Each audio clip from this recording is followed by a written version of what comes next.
Hey guys, and welcome to the new episode of Full Funnel B2B Marketing Podcast. Today we continue our ABM series. In a couple of minutes, my co-founder Vlad will join me. So today we are going to chat about how to blend demand generation and account-based marketing, and basically how to get maximum of both activities. And also, I would like to touch several points explaining why it makes no sense to basically separate these activities, saying that let's say that demand generation is better than account-based marketing. It makes no sense. You'll see why these strategies should work together. And of course, you're very welcome to join the conversation. You can ask your questions live. So just unmute yourself or type in the Zoom chat and I will call you, so you'll be able to unmute yourself. Feel free to ask all of your questions in the Zoom chat. We'll definitely cover all of them. But again, Vlad, thanks a lot for joining me today. So let's dive in. And the first thing I want to touch is the problem of splitting demand generation and account-based marketing. I don't honestly understand why companies try to separate these activities, right? I mean, from marketing perspective, of course, I know that some marketers that are running demand gen agencies, they say, hey, so you need to do only this. And there are some marketers that are running ABM services and they say, no, you just need to focus on ABM, etc. But the truth is that still, ABM, demand generation, these are just marketing operations. These are parts of full funnel marketing, and demand gen can't exist without account-based marketing. Why? There are several reasons, right? Because the truth is that before you do activation part in account-based marketing, you need to have engaged accounts that are aware of your company, of your product. And what most B2B companies are doing, right, to create this awareness? They create a wish list of accounts, or basically because of scalability obsession, right? And because they want to involve lots of accounts, they build a big list of accounts based on firmographic data. Let's say we want fintech companies from United States, team size in between like 50 to 1,000 employees, revenue, this size, etc. Right? And then they define the roles based on ICP, and they upload, if they don't have budget, they upload these accounts to LinkedIn. If they have some budget, they purchase software like metadata or 6 Sense or Demandbase, etc. And they try to create engagement via display ads, right? Now, a question to you guys. Who has ever purchased 5-6 figure product by clicking display ad, booking the demo call, and then basically paying for it? Type in a Zoom chat if you have ever done this, because then I would like to create a separate episode and basically feature that company. Type plus if it's your case. If you have never done this, type minus. I'm just curious to see where we are.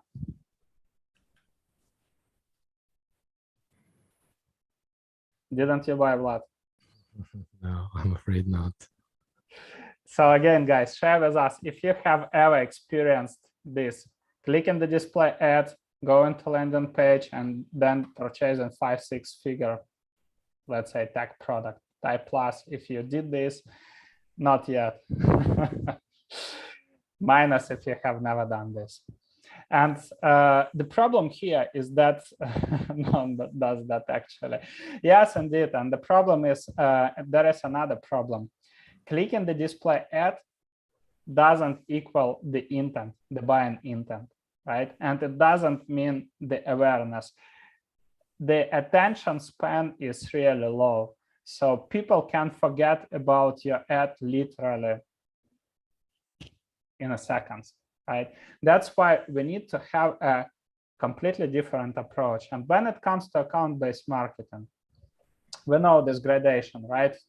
Like one-to-one campaigns, for tier one, basically 100% personalized campaigns for tier one accounts, so companies with the highest revenue potential. Then we have one to few so-called campaigns where we personalize by vertical and job role to tier two accounts, companies with medium revenue potential. And then we have tier three mass market campaigns. But for me, for mass market, it's just normal marketing. It shouldn't be called even account-based marketing, right? So you can run these demand generation campaigns. And basically, if you do demand generation, if you do, and in a moment, Vlad explains basically our experience and what we are doing with our clients, right? How we think demand generation works for ABM. The point is that if you do demand generation activities, basically you create a pool of accounts that are aware of your product, right? And then you can qualify these accounts, and then you do a new, let's say, personalized ABM campaigns. Again, part of them are so-called warm-up campaigns, which are more, let's say, individual engagements. We don't honestly believe in one-to-many approach. I mean, I don't know, at least just believe me, we have done multiple ABM audits and we have never seen successes with one-to-many campaigns. No company ever said to us that they were targeting 1,500 accounts, spent, I don't know, like 50K on ads, and they succeeded. No way.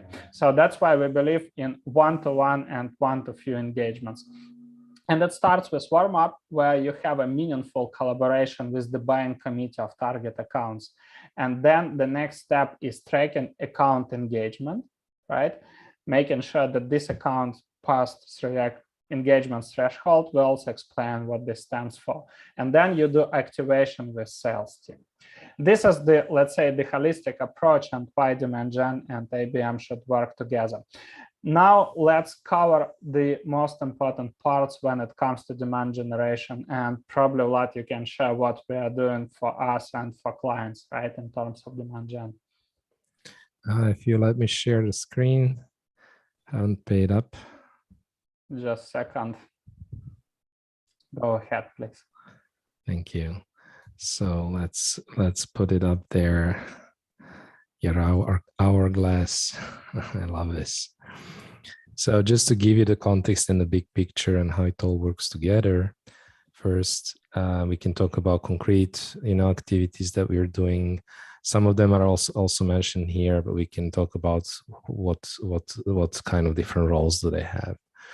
And so as you can see here, there are several steps. On the left-hand side here, we have first just awareness, brand awareness, also capturing, let's say, buyers who are at the awareness stage in their buying journey. Then you have demand generation, then you have demand capturing, then you have activation, then you have sales, client success, expansion, etc. So just that's the full funnel marketing that we often talk about. But let's zoom in on the awareness and demand gen. Now, if you look at the awareness, there is a bunch of activity that you can do. And really, for example, where we spend probably the most time is on social, being on LinkedIn, sharing organic posts on LinkedIn, sharing, being on communities, etc. To put it like very simply, it's being where your buyers are. So that's really important. First, understanding where they are. These are some of the things that you discover during the customer research. And then when I say being where the buyers are, what I mean is that, for example, not just going on LinkedIn, if your buyers are on LinkedIn and dropping, let's say, a link to your blog post or something like that, but really like creating native content and being where they are and actually already driving awareness with the content on the native platform where they are. And sometimes that's also communities. We run our own community, the trenches, but you can also be participating in existing communities, etc. You can also, obviously, there are podcasts. Some people are listening to podcasts. Some people are watching, let's say, YouTube, participating in the webinars, etc. Now, being where the buyers are actually also means that you are maybe also working with people who they already know, like, and trust. So maybe you're running a partnership webinar. We do a lot of partnership webinars with MarTech companies because we kind of share the audience. We have a similar audience and ICP as a lot of MarTech companies. So we might partner together and run a webinar and create awareness in that way. Actually, quite a lot of clients that we got have been on one of our partner webinars, and that's how we got to know each other maybe for the first time, or how they learned about us. There is a lot of other things that you can do, but the idea is you're where the buyers are. Maybe you're collaborating with people who are already connected with your buyers, partners, influencers. Maybe you're working with influencers on a podcast. Maybe you're inviting them or you're appearing on their podcast. And finally, importantly, because of the dark social, it's really important also to, I mean, not just any content. You want to create content that stands out and that they will want, the buyers will want to share on the places that you cannot get to on the so-called dark social. So that's the first part of the story, in the awareness. Then the second one is demand generation. So let's say this is more middle of the funnel, where you're actually doing, for example, based on the existing engagement that you have generated in the, I'm sorry, based on the existing engagement that you have actually generated with your awareness creation programs, you're now turning that engagement into interest. You're turning that engagement into conversations. You're turning that engagement into, you're sharing maybe case studies. Maybe you're inviting people to, let's say, middle of the funnel type of webinar. Maybe you're organizing like a local event. I know some people who are doing like CEO breakfasts in specific locations. There are different ways in which you can now take that to the next step.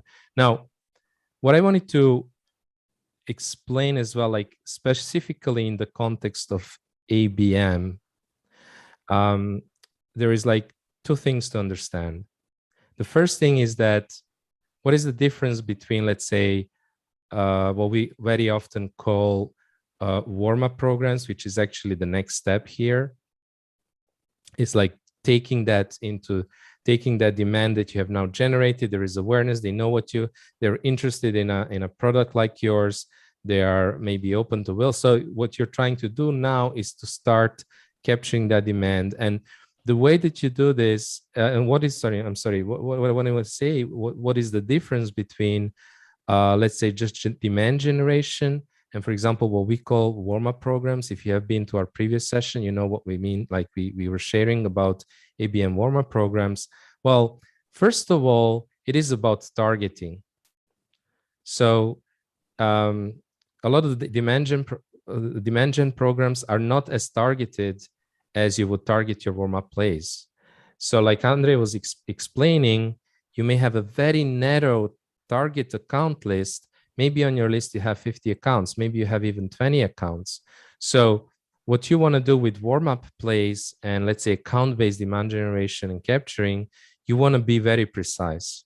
You don't want to market out in the open. You want to be actually specifically targeting these accounts. And second is also the way that you can look at it is that with, let's say, your funnel and your demand generation activity and your awareness and demand generation activity, you're now generating demand and you're letting your accounts who are engaged and who are potentially interested raise their hands. So you're actually using that as intent data, as part of your intent data, to now take that relationship or that awareness or that demand to the next step and try to capture the demand that you have generated. And so what does that mean concretely? What kind of plays can you run to capture that demand and warm-up programs?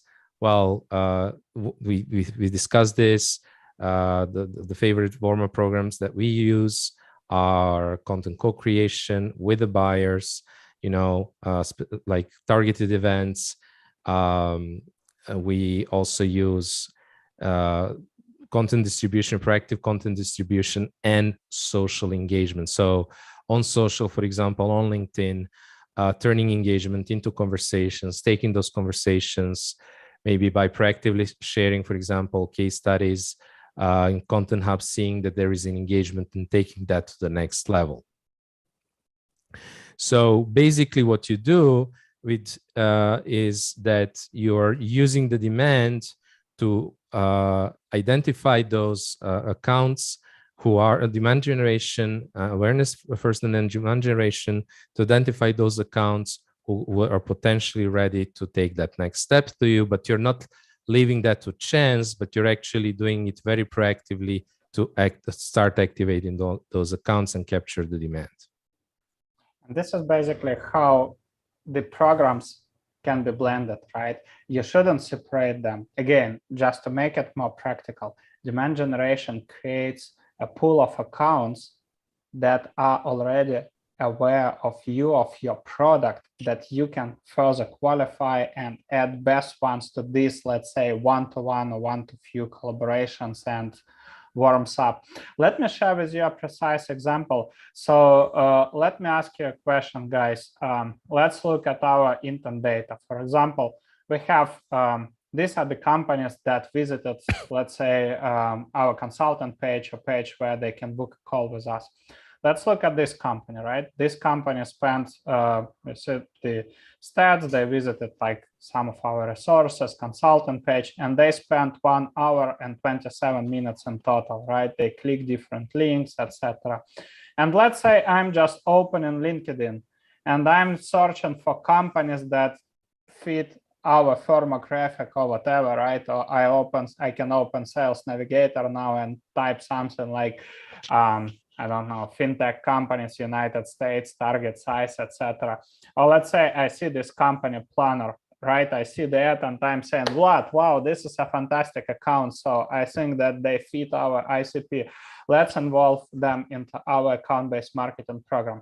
Now, considering this one, let's say this company planner and this company OneSpan, from your point of view, guys, from which account will have a high chance to get a reply when we'll be doing the activation part, and with which account will have high chances to generate sales opportunity? Share with us in the chat. So with the first one or with the second one, that is from LinkedIn. Type 1 or 2 in a Zoom chat. Curious to hear your feedback. So the company that spent hour and a half on our website checking different resources coming from different places, or the company that I just saw on LinkedIn that fits our ideal customer profile. 1 or 2. Okay, one. Yeah, and that's exactly the point, right? That's why we need to have demand generation programs to define these accounts that we can involve for further engagement and like involve them into our warm-up place. Now, what is really important, and this one is crucial, because if you'll be doing this, like I just demonstrated you, right, and then you have, let's say, warm-up process and activation processes, then you are not doing one-time campaigns as most companies think about ABM. They think it's just enough to make a list of thousands of companies and do one-time campaign. No way. ABM should become a part of your marketing operations, correct? And this is the way to do it. Now, the most important thing, from my experience, I'm not saying that nobody is doing this, but from my experience with companies that I ever discussed account-based marketing, nobody has defined engagement threshold. What does it stand for?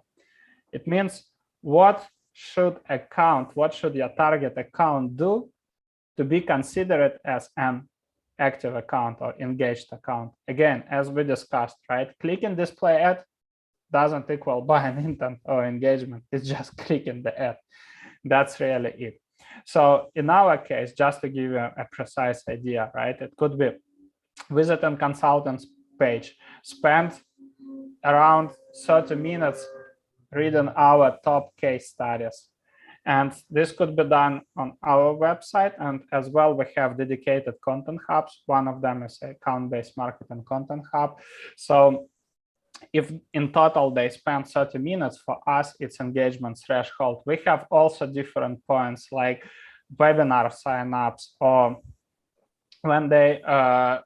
when it comes to webinars where we are revealing our frameworks, right? Or consistent engagement with our LinkedIn posts. And this, again, you need to define, right? Every business is unique. You need to define what is your engagement threshold, but just share it with you a couple of ideas. And when account passes through engagement threshold, right, then you can add this account to the warm-up programs, as Vlad mentioned. And it could be, maybe today we are not going to focus on specific warm-up programs. And I think last year we did a good webinar with Nick Bennett, sharing how to engage strategic accounts. So if you are guys interested, let's do a quick check. If you are interested, type plus in a Zoom chat. So I will send you the recording of that webinar as well, basically how to warm up and engage target buyers from strategic accounts. So I can send you that webinar as well. Cool. Thank you. And also for those who will be listening to the recording, the link would be in the podcast description, so you can check this one, right? The idea is that, again, you engage with them, and next part is activation. And now, what are the benefits of this approach? First of all, you have high reply rates because these people are already aware of you, right? And they know your company, and they're not talking to, let's say, to random unknown friend. If your demand generation also includes ABM on LinkedIn, if you're doing thought leadership, if you're doing proactive engagement, I mean, maybe LinkedIn I just use as a silver bullet, right? But that could be any other platform where your buyers are, and it could be even offline community, like kind of association. We have experienced this with associations as well, right? So if your, let's say, sales and marketing teams are doing these activities, then you will have high reply rate, and the chances that you'll generate opportunity would be much higher.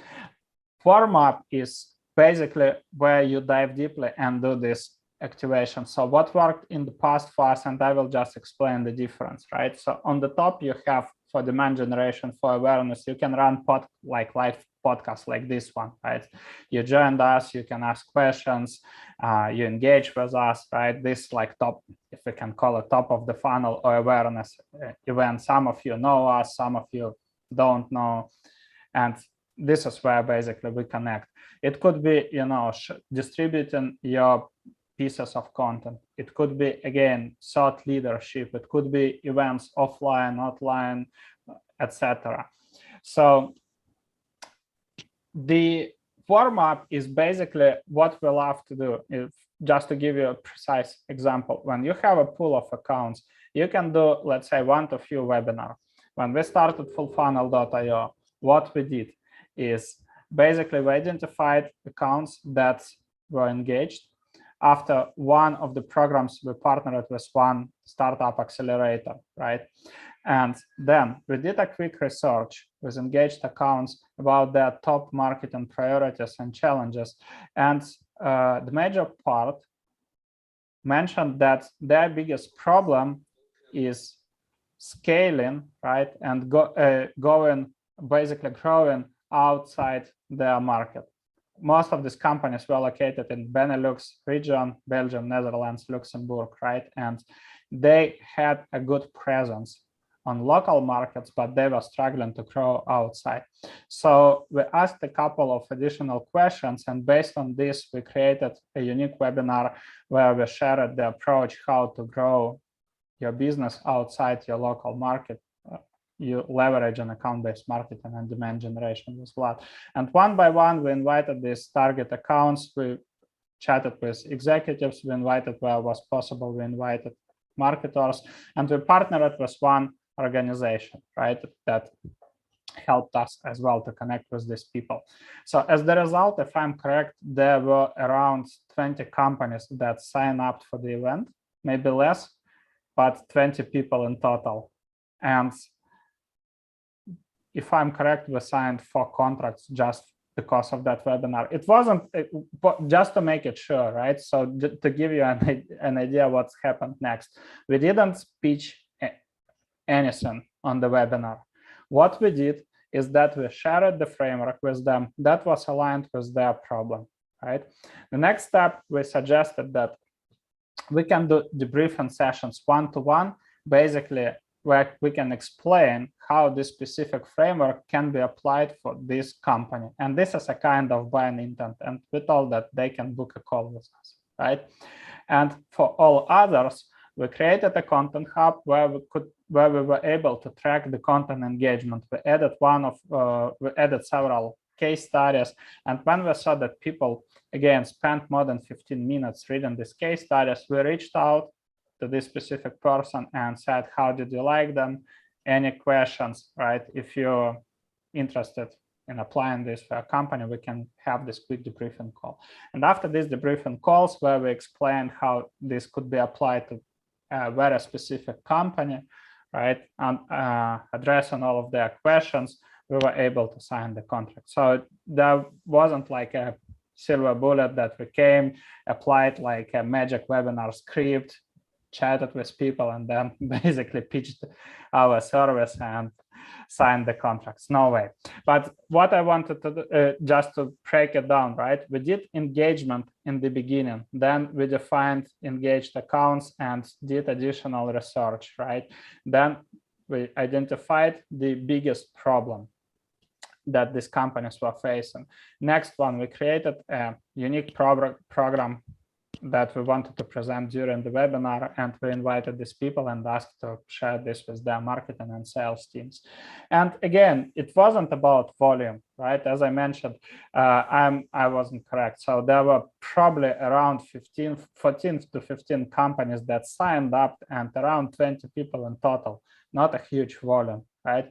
But in terms of results, that worked pretty well. And this is an example of warm-up program for a specific account. So what we love to do, we love also to leverage different plays like market research play, like Vlad mentioned, content co-creation, like podcast, where we invite executives from our target accounts. We have on our podcast this CEO series.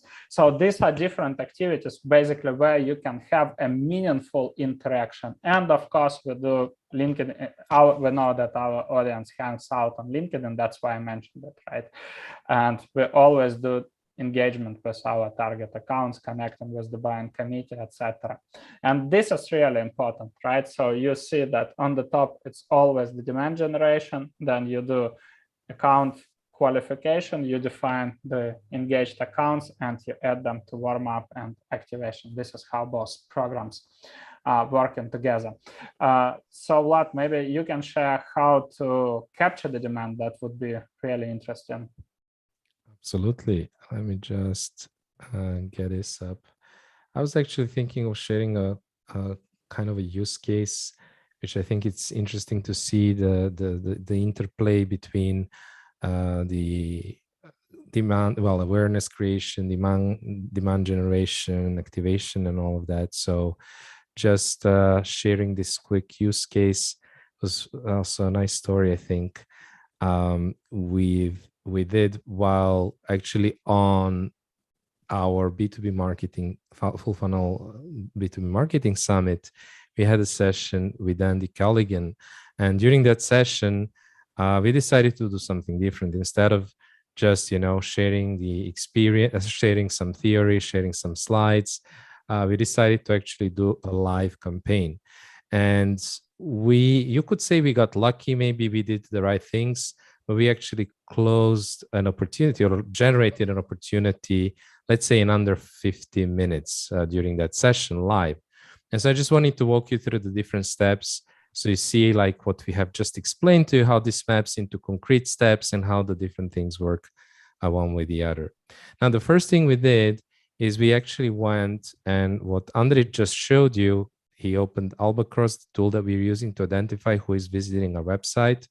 So we checked for companies who spend time on product and service pages, consulting and product pages, and who fit our ICP and pass this engagement threshold that Andre was talking about, right? So that was actually, we identified one account. They spent 2 hours, several people were engaging. They were consuming the right type of content. They were spending time also on the product pages and all of that nice things, right? So we decided, okay, you know what we are going to do? We're going to focus on that account. Next step, we decided to run account research and formulate some hypotheses. So we basically, what we have done, we have researched them on LinkedIn, we have researched their website. We also checked what kind of pages were they consuming, and we saw that what they were actually interested in were pages about ABM and ideal customer profile. So our first idea was, probably they're looking to define or refine their ICP, ideal customer profile, for the enterprise segment or for the, let's say, up mid-market or enterprise segment. That was our initial hypothesis. Then we went and we checked out their website. We saw that they were recently acquired. On LinkedIn, we saw that they hired a bunch of marketers. They hired a lot of marketers very recently. So we thought, probably the second hypothesis we made was, okay, so we figure out they are very likely under pressure to deliver. And because actually they were acquired by a partner who has an SME focus, SMB focus, we thought probably the pressure is to grow, let's say, the enterprise or the upper market focus. And we could also confirm that because we saw on their vertical landing pages that they were indeed focused on those, that they use the case studies of bigger companies, although actually it was very clear that they had a good foothold in the SMB market. So basically on that research, we could make several assumptions. Then in the next step, so you have somebody who is engaged, where we have definitely created an awareness, and maybe we have also created some demand because they've spent that much time looking at the right pages. That's the kind of the assumption that you're making. Then we had to decide, okay, what is the buying committee? Who should we reach out to? Because they had a bunch of marketers. They had more than 20 marketers, I believe, in their team, if not more. And we had to decide who to focus on. And okay, because we know, like Andres was explaining, we have very detailed account selection and disqualification criteria, qualification, disqualification criteria. And the part of that is basically saying, what is the buying committee? Okay, now we could say this is a tier 1 account for us according to our segmentation, and we should focus on VP of marketing or sometimes director of growth, which was this case. And once we started, we selected this buyer, we also researched him a little bit and figured out that he has a great SMB experience with automation, SEO, and all these nice things. But that's, of course, not the skill set that you need for ABM. Okay, so this was our process to figure out what should we do next. And now comes the warm-up play. So far, what you see is we have generated the demand. We have generated awareness initially and then the demand. Now, this all happened live. We were on stage live. And so we agreed, okay, we were discussing what should be the warm-up play. And we actually decided to work in parallel. Andre went for social engagement. So he went and found some recent comments from our buyer. He engaged with him on LinkedIn. Actually, he posted a thoughtful comment. It was very interesting to see as well the kind of question that he was asking in his original comment. In addition, confirmed our hypothesis, right? So it was very clear that he didn't really understand how to do, like it was about attribution, but actually what he was referring to was more applicable to SMBs and not really to the enterprise segment. So Andre could jump in and nurture him further with, educate him about, okay, so actually if you're going for the enterprise segment, this is how you should be doing, etc. In parallel, we chose another warm-up play. And you see how this is now different than demand generation. So demand generation helped us first generate a warm, like interested account. But now we use the warm-up play to take this to the next level. So the second warm-up play that we have decided to use was co-creation. So we decided that I will invite him on our podcast. And so I went and I started to chat and invited him to join our podcast. And I mentioned to discuss your transition to ABM for the enterprise. So I already used the assumptions that we made in that outreach. And so very quickly, we started a conversation and turned that actually initial engagement into the conversation. We went on conversing and we booked both the podcast call, but a podcast interview, but also actually a discovery call with that buyer. Now, if you just take a step back, what you see here is demand generation. We use this insight to start the activation, warm-up and activation process. So part of the activation was understanding the account, doing that research, understanding, formulating hypotheses of how we should approach them, instead of just sending, what somebody might have done is, oh, I see them engaging with our key pages, so let's just send them, a pitch. Let's just send them, oh, we help B2B companies like yours generate, enterprise opportunities. Do you want to? Do you have 15 minutes? Do you have 15 minutes for a call next week? As you can see, we took a completely different approach. We spent time with the account research. We spent time researching the buyer committee. We have formulated a number of hypotheses. So in our outreach, we have used this knowledge, this hypothesis, to personalize our approach for that specific buyer and that specific account primarily, and then also for the buyer. But also, it wasn't just activation, just like, again, do you have a 15-minute call? We decided to use these warm-up plays to create this conversation and drive that conversation towards an opportunity. So I hope this example kind of puts it all together in a very concrete way for you. What do you think, Andre? Yeah, I think that was a good explanation. So let's ask guys, how did you like it? Was it clear? Did you get any basically practical insights on how demand generation and account-based marketing work together? Share with us, please, your feedback in the Zoom chat. And also, if you have any questions, feel free to ask. And meanwhile, quick announcement. So we are running this ABM series for 3 more weeks. So 3 more sessions will be hosted again the same time on Thursday. We are going to next Thursday. We are going to cover ABM team and ABM skill set. So basically, if you are going to hire ABM marketers, you are wondering what is the skill set required for account-based marketer, this is what we are going to cover next week.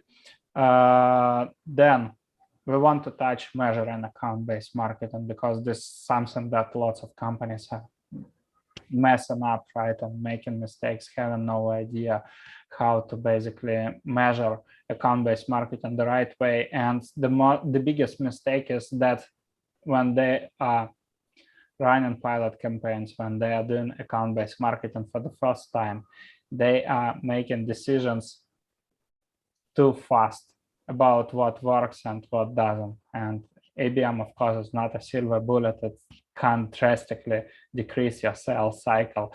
So we'll touch this one. And finally, installing account-based marketing into marketing operations instead of doing one-time campaigns, right? Instead of uploading random list of accounts based on the firmographic data to ABM software or to LinkedIn and targeting them with display ads and doing the activation. So these are 3 topics that we are going to cover during the next 3 live episodes. And as promised, I will send you the link to the webinars that were mentioned during this episode, right? The link to the webinar on how to warm up and engage strategic accounts. And yeah, we can include this one, the case study that Vlad mentioned, how we generated the opportunity in 50 minutes. So that's it for today. I don't see any questions. Anyhow, thank you so much, guys, for your time. Thanks for joining us, and see you next Thursday. Cheers. Bye-bye. Thank you.